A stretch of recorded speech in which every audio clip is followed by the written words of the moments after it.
Bonjour tout le monde, j'espère que vous allez bien. En tout cas, moi, ça va super bien. Je suis aujourd'hui en compagnie d'Acitane qui va se présenter dans quelques secondes et qui est une spécialiste de l'afro-marketing. Oui, vous avez bien entendu, afro-marketing. C'est un concept qui lui appartient et qu'elle va nous expliquer. Et on va parler ensemble de business, mais aussi surtout des erreurs à ne pas commettre quand on veut aller lancer un produit en Afrique. Beaucoup d'entre vous, quand vous lancez des produits sur le continent, vous commettez certainement les erreurs dont elle va parler dans les prochaines minutes. Je vous invite à être très attentif.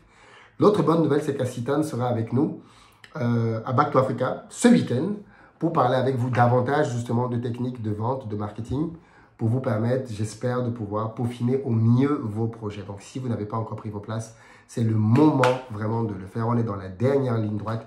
Je suis très content qu'elle puisse être avec nous. Bonjour. Yes, rebonjour. Merci à Philippe. Ouais, déjà, je vais rappeler aux personnes qui nous visionnent d'être là samedi. C'est super important. Et dimanche d'ailleurs, mais oui. Yes, sur 2 jours. Et de venir à Back to Africa pour participer à cet événement qui est juste énorme. Hein. On a des speakers vraiment de marque. Et c'est vraiment des fois d'un événement. En tout cas, moi, quand je me suis lancée dans l'entrepreneuriat, c'est parti d'un événement. À cause d'un événement, grâce plutôt, j'ai quitté mon boulot parce que j'avais un super bon boulot et depuis j'ai lancé 2 boîtes et bientôt 3 avec mon mari. Donc tout peut partir d'un événement. Faites-vous confiance et venez clairement. Lancez-vous les amis, venez à un événement et on l'a dit d'ailleurs il y a quelques jours ici. Il y a des rencontres qui changent des vies. Il y a clairement des rencontres qui changent des vies et il faut provoquer sa chance. Ne l'attendez pas depuis le confort de votre canapé. Allez plutôt la provoquer. Est-ce que tu peux juste te présenter pour les gens qui ne te connaissent pas encore? Yes. Donc moi, je suis Acitane Sissako, je suis malienne et j'ai lancé un concept qui s'appelle l'afro-marketing. Ouais. Du coup, je suis business mentor et business coach pour les projets à destination de l'Afrique. On fait une activité assez proche, Philippe.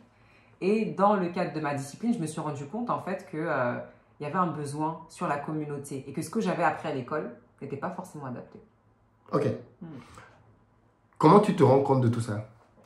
Je me rends compte de tout ça parce que ma mère déjà a ouvert une laverie au Mali. Et ma mère me dit, mais toi là qui es forte en marketing, là, on a ouvert une laverie, il faut que tu m'aides et tout, à la mettre en visibilité pour que voilà, les machines ne s'arrêtent jamais et que ça cartonne. Je dis, maman, pas de problème, je vais t'aider à ouvrir cette laverie. Donc je regarde ma mère, je regarde un peu ce qu'elle fait, je regarde voilà, la tarification, on fait ça, on fait les logos, les trucs, on fait la devanture, on inaugure, on ouvre. Et ma mère me dit, ma fille a fait des études en marketing et puis elle a travaillé pour une grosse société en France, voilà. Donc ça a forcément cartonné. Et là, je me suis dit, mais en fait, que j'étais pas outillée, si tu veux. Je me suis dit que j'étais vraiment pas outillée. Faire des prix, calculer des marges, voilà, c'est des choses que je sais faire dans le cadre d'un business plan et ça, c'est universel. Mais même si tout est universel dans le business plan, il y a un élément qui n'est pas universel à tous les pays, c'est le marketing. Ouais. Il faut l'adapter. Tout à fait. Ouais. C'est propre à chaque culture. C'est ça. Et du coup, quand tu rentres, quel constat tu fais? Sur quoi est-ce que tu te dis que c'est vraiment différent ici? Tout simplement, déjà sur le digital. Ouais. Parce que si tu veux, d'un point de vue marketing, l'Occident, depuis quelques années, a tout misé sur le digital. Oui. Tu regardes comment les sociétés, elles structurent leur budget.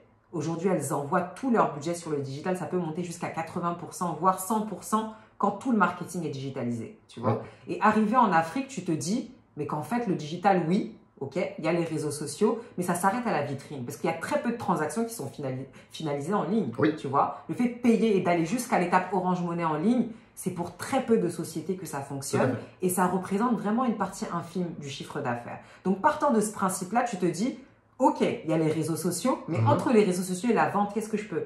Et la conclusion de la vente, qu'est-ce que je peux mettre en place comme mécanisme? Et l'idée, la discipline de l'afro-marketing, c'est vraiment ça l'objectif. De se dire, j'ai un produit. Et je dis toujours qu'il n'y a pas de mauvais produit. On peut tout vendre. Tout est vendable. Et il n'y a pas de mauvais produit. C'est mon ancien manager qui me disait ça, une phrase très dure. Hein.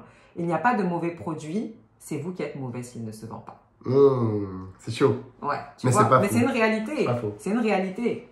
Tu vois, parce qu'il y a des personnes où tu te dis, mais le travail de l'entrepreneur est médiocre, pourtant il vend.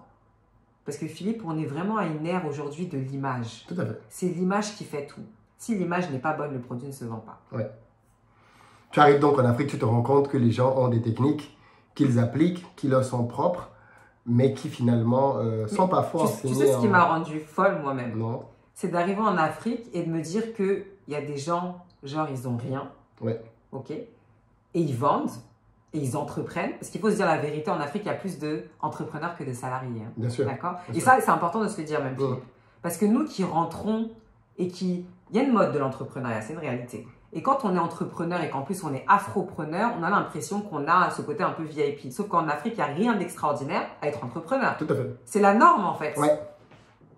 On peut appeler ça de la débrouille, mais c'est de la norme. Celui qui vend au bord du goudron, C'est un entrepreneur. ses papiers toilettes, bien sûr. Il n'a pas de contrat de CDI quelque part. Il Mais dépend c'est pas un d'un salaire, entrepreneur. Il va chercher son gagne-pain. Et c'est même un meilleur entrepreneur que celui qui est en Occident, qui a derrière lui une levée de fonds, des startups, les banques, éventuellement le chômage, qui se casse la gueule. Et puis, derrière le chômage, il y a aussi le RSA, tu vois. Donc, ils ont même plus de mérite que nous et ils sont meilleurs que nous.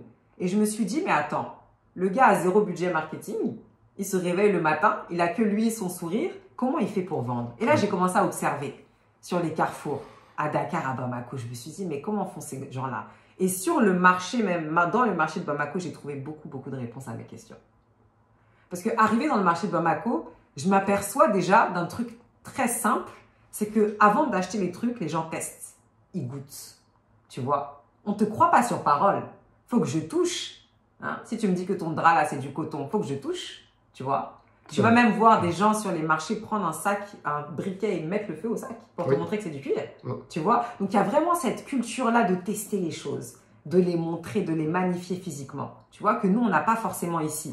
Ici, on peut se connecter en ligne, acheter pour 2000 €, le colis arrive à la maison et puis tout se passe bien. Non, là-bas, ça ne peut pas marcher ça, tu vois. Donc même le digital a ses limites. Et là où la théorie, en tout cas le dogme marketing se digitalise beaucoup, quand on parle de marketing, bah, le mot qui va avec maintenant, c'est marketing digital. Oui, tu vois ce que je veux dire? Oui. Donc, partant de ce principe-là, le marketing africain déjà est très peu digital. Il faut revenir au marketing de base. Et typiquement, tu prends la radio, ça marche. Parce que les gens qui font des travaux manuels, ils écoutent la radio. Sauf que c'est quoi le pourcentage? Les taximans, hein, ceux qui font les coiffeurs, ceux qui font tous les travaux au bord de la route, les mécaniciens, tous ces gens-là écoutent la radio. Et la radio, en Afrique, fait plus d'audience, effectivement, que ce qu'elle ne fait aujourd'hui en Occident. Ah, clairement. Et en fait, le marketing, c'est pas l'art d'imposer ton produit par le canal que tu as décidé, c'est l'art d'imposer ton produit exactement dans le canal qu'il faut pour viser le client. Tout à fait. On a décidé dans cette vidéo de vous lister rapidement 3 grosses erreurs à ne pas faire si vous voulez lancer votre business en Afrique, parce que je sais que beaucoup d'entre vous les font, il faut arrêter. Numéro 1. Le site web. Site web. Ça, c'est beaucoup d'argent, mais cette vidéo devrait être payante, Philippe. Parce qu'il y a des gens qui vont économiser beaucoup d'argent. Et au-delà du site web, l'application mobile. Ne lancez pas d'application, développez une vraie application sur mesure. Hein. Je ne parle pas du no-code. C'est entre 4 et 8 000 €. Si vous faites ça, vous perdez votre temps. L'application grand public, le niveau Uber et tout, ça va arriver, mais c'est pas maintenant. Hein? Vous avez vu comment les Uber et tout font leur entrée sur le marché africain mais c'est pas facile. Doucement, alors qu'ils ont la notoriété. Donc faites attention à ça. Une société qui est jeune et qui veut baser son identité digitale sur une application à éviter. Le site web aussi, il faut éviter. Hein? Qui va regarder votre site? Vous allez avoir des statistiques de gens qui sont aux Pays-Bas, mais qui ne peuvent même pas accéder à votre produit, donc ça n'a pas de sens. Donc à éviter effectivement le site web lorsque vous voulez entreprendre en Afrique, ce n'est pas une priorité.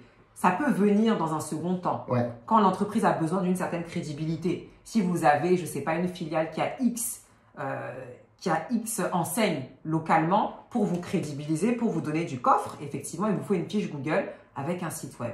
Ou si vous êtes dans le B2B éventuellement, mais il y a très peu de projets sur lesquels ça va être pertinent de développer et de créer un site web sur mesure par rapport au concept. Par contre, les réseaux sociaux vont être très utiles. Absolument. Tu parlais d'une étude que tu as vue qui parlait de l'impact de la recherche que les gens font, par exemple, sur TikTok. Absolument. Aujourd'hui... On fait plus de recherches sur TikTok que sur Google. Exactement. Et ça, c'est une vérité qui est simplement africaine. Ça, c'est une vérité africaine. Quand l'Africain a besoin de quelque chose, il y a beaucoup plus de chances qu'il aille taper votre service. Je ne sais pas, produit capillaire, il veut un restaurant, il veut sortir. Il va aller taper votre service ou votre produit sur TikTok pour savoir où est-ce qu'il peut le trouver. Mais Google, ça ne va pas lui passer par la tête. Parce que les autres entrepreneurs qui sont en local ne sont pas présents là-bas, en fait. Donc, en fait, il faut savoir que c'est une philosophie pour tout ce que vous faites en Afrique. Lorsque vous rentrez, adaptez-vous à ce qui se fait. Ne faites pas ce que vous voyez ailleurs, comme là-bas, ça marche ailleurs. Non, non, non. Observez vos concurrents. Où est-ce qu'ils sont? Où est-ce qu'ils sont recherchés? C'est là-bas que vous devez être positionné. Les sites web, on oublie. Et effectivement, aujourd'hui, TikTok représente plus de requêtes sur un produit donné et va déboucher à plus de ventes que ce que Google ne fait sur le continent africain. Donc, à partir de ce moment-là, au lieu de dépenser des milliards sur le site web, créez un TikTok et alimentez-le de façon acharnée. Ouais. Ça ne vous coûte pas d'argent. C'est intelligent, juste du par temps. contre. Hein. Voilà. Ouais. Non, si c'est pour aller faire les danses de Mapouk à la barre, c'est pas ça l'objectif. D'accord? C'est pas ça l'objectif. Mais créez des contenus vraiment pertinents, éducatifs par rapport à votre produit. Faites des tutos. Montrez les coulisses de votre business, montrez la décoration de votre restaurant, testez tous les angles possibles. Et puis, c'est même un réseau social où vous avez le droit de vous louper, de vous tromper, de tester. Parce que les contenus, il y en a vraiment à gogo. Donc, TikTok, par exemple, c'est un très, très bon canal. Et ça coûte, c'est gratuit en fait. C'est juste du temps à investir, une bonne caméra, de l'inventivité, de la créativité. Mais c'est un bon canal. Deuxième erreur. Yes. La deuxième erreur, ça va être le marketing visuel. Yes. Il faut savoir que, en fait, la discipline mère du marketing, c'est la psychologie. Tout à fait. Le marketing, c'est un dérivé de la psychologie. C'est la base. C'est ça. Donc, c'est pour ça que... Tout bon vendeur doit comprendre la psychologie. Absolument. Obligatoirement. Absolument. Donc, c'est pour ça que vraiment, en afro-marketing, on va s'intéresser à la psychologie africaine. Et dans le visual marketing, on va s'intéresser à ce que déclenche comme émotion chacune des couleurs. Tout à fait. Par exemple, le bleu, c'est la couleur qui rassure ici en Occident. C'est pour ça que les hôpitaux utilisent beaucoup le bleu. Mais le bleu, ce n'est pas une couleur que je vais recommander pour l'Afrique. Ça va dépendre des secteurs d'activité. Et on s'est aperçu aussi, en psychologie, que les couleurs que tu vois le plus autour de toi, tous les jours, sont les meilleures couleurs à utiliser pour marketer la cible. Tu vois ? Donc, ça veut dire qu'en Europe, on va utiliser les couleurs froides, etc. Ça peut éventuellement marcher. Mais ce qui va marcher là-bas, c'est beaucoup les couleurs chaudes ou en tout cas les couleurs franches. Ouais. Les couleurs de la nature. Les couleurs, tu sais, il y a les couleurs qui beaucoup sont de basiques. Vert, Voilà, exactement. Les couleurs brutes, quoi. Celles qu'on retrouve dans la nature. Parce qu'effectivement, on a quoi? Des paysages urbains qui sont très peu urbanisés, en tout cas pas à 100%, tu vois. Donc le vert, ça parle, le marron, ça parle. Vraiment, les couleurs qui sont extraits de pigments naturels, c'est ce qu'on appelle les couleurs primaires, ça marche super bien en marketing. Pour vos logos, vos enseignes, vos flyers, pour tous les business en Afrique, partez sur ces couleurs-là. Même si ce n'est pas des couleurs que vous aimez, nous sommes là pour faire de l'argent. Partez sur ces couleurs. Pragmatisme. C'est vrai. C'est vraiment pragmatique. Donnons au client ce qu'il aime. Sinon, si votre business est une passion, faites-le dans votre garage. Mais si c'est vraiment pour servir un marché, obéissez à ce que le marché aime. C'est important. Tout à fait, tout à fait. Avant de parler du troisième point, je rappelle qu'Assitane sera avec nous ce week-end pour Back to Africa. Donc, si vous voulez la rencontrer, discuter avec elle, parler de business, apprendre d'elle, parce qu'on va certainement partager une masterclass ensemble. Je vous invite bien évidemment à nous rejoindre dans la barre de description. Je remets le lien pour vous permettre d'être avec nous. Alors, on est vraiment dans la dernière ligne droite. C'est maintenant ou jamais. C'est maintenant ou jamais. Après, il n'y aura plus que des pleurs et des grincements dedans. Troisième point. Yes. Le troisième point, c'est par exemple l'affichage publicitaire. Et des exemples comme ça, Philippe, je pense qu'on en donnera beaucoup plus le jour J. Comme ça, vous saurez. Ça, j'oublie. Ça, je garde pour l'Afrique. Cette technique marketing, j'oublie. Vous allez économiser beaucoup de temps et beaucoup d'argent. Donc, franchement, venez assister à cette masterclass. L'affichage publicitaire. Lorsque vous êtes en Afrique, il y a des grands carrefours comme ça qui sont super connus. Des grands ronds-points où vraiment, c'est là où tu as toute la circulation, les gens passent, les gens qui sortent des administrations et des ministères, ils passent, les gens qui sortent du quartier d'affaires passent aussi. Et c'est des endroits qui sont stratégiques, surtout si vous avez une boutique ou un lieu, une enseigne qui est physique pour afficher votre service. Tu vois, ici, en France, on est en train de petit à petit désinstaller les trucs d'affichage publicitaire. Déjà parce qu'il y a la vague. Tout est sur les réseaux. C'est ça, déjà tout est digitalisé. On te traque partout. Exactement. Donc, partant de ce principe-là, aujourd'hui, on s'appuie beaucoup sur le digital ici, mais en Afrique, ça marche toujours aussi bien de payer un abonnement. Il y a soit des panneaux qui sont des panneaux, LED, ou il y a des panneaux qui sont des panneaux papier. Et ça coûte même pas si cher que ça. Pas du tout. Par exemple, moi, pour le Mali, j'ai développé un annuaire où j'ai l'annuaire de tous les tarifs de tous les carrefours. Donc, ça veut dire que les clients qui viennent, je sais leur dire, bon, bah, tu vas être à tel carrefour, ça va te coûter tant. Tu vois? Et même, il y a des carrefours, on sait qu'elles sont à côté de certaines sociétés. Par exemple, on sait que le staff de Orange au Mali, c'est un staff qui est beaucoup féminin. Donc, si ton business, effectivement, c'est orienté sur la femme, tu mets ton panneau publicitaire et ça va te rapporter beaucoup de contacts. En plus, tu le mets là pour un mois. Exactement. Donc, c'est des abonnements. Et même plus tu prends sur la durée, plus ils vont baisser ton prix. Bien sûr. Tu gères juste ton planning. OK? S'il y a la fête de Noël, s'il y a la fête de, je sais pas, Tabaski, par exemple, ben, je vais faire en sorte que sur ces temps-là, j'ai déjà bloqué mon créneau. Ok? Tout à fait. J'appelle le gestionnaire et je lui dis, bon, moi, de temps à temps, je vais faire ça. Et tu mets toujours un affichage qui est vivant. Quand je dis qu'il est vivant, c'est qu'il va s'inscrire dans la temporalité du moment. Si on parle de Noël, je veux qu'on transpire Noël dans ce que tu vas proposer, tu vois? Donc là, c'est vraiment des choses qui ne marchent pas en Occident, mais qui marchent en Afrique. Mais si on ne démonte pas notre logiciel mental pour se remettre en question, comme ce que j'ai fait là avec mes gros diplômes à l'époque, ben en fait, on passe à côté. Complètement. Ouais. Complètement. Et après, on revient, on dit, oh non, c'est trop dur en Afrique. Ça va marcher. Ils Ils comprennent rien. C'est nous qui n'avons rien compris. Hein. C'est nous qui ne les avons pas compris. Du coup, on a échoué. Mais c'est super important de venir avec cette démarche modeste et de te dire, OK, comment font les autres, donc je vais faire pareil. Soyez dans le mimétisme. Soyez pas dans l'imposition. Sinon, on est dans ce que j'appelle la posture du colon. Je viens, je vous apprends, regardez-moi faire. C'est moi qui vous dis comment ça marche. Ah, c'est surtout toi qui vas apprendre la leçon lorsque tu vas rentrer les deux mains derrière, malheureusement. Bredouille. Merci beaucoup à Citane pour cette conversation rafraîchissante. C'est super important. De toute façon, c'est comme je le dis souvent, ça ne sert à rien de créer un produit que tu ne vends pas. La partie la plus importante dans le business, c'est la vente. Et il faut absolument que vous le compreniez. Donc, j'espère que vous allez être nombreux à apprendre d'Acitane, qui d'ailleurs a ses propres réseaux, qui est très suivi. J'ai dit en début, certains d'entre vous la connaissent peut-être.